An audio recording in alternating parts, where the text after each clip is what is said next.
Jak jste se ptala,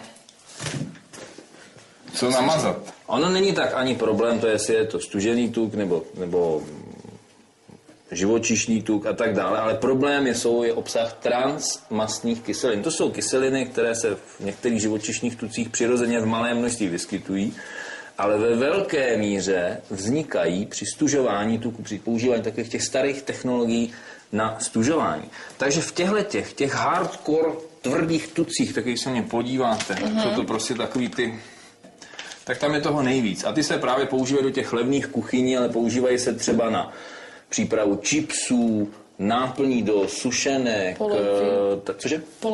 Polevy a tak dále. To se všechno dělá tady z toho svinstva. A tam těch transmastných kyselin je strašně moc. A problém transmastných kyselin je v tom, že se z nich v těle tvoří cholesterol.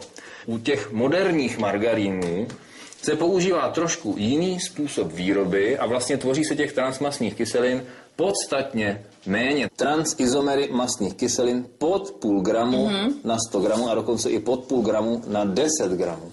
Tyto vlastně rostlinné tuky se dají použít. Pomazánkové máslo, tam může být jak rostlinného, tak živočišného původu a tam si spíš vybírejte věci, které mají snížený podíl tuku a není tam těch surovin příliš mnoho. No a pro dceru, kolik je dcerce? 4 roky? Mám 4 v listopadu. Prostě stlučený máslo, kde je v podstatě jenom ten živočišný tuk. Žádný uměliny. No, to víte, že ne, teď je to malý dítě pro boha živýho.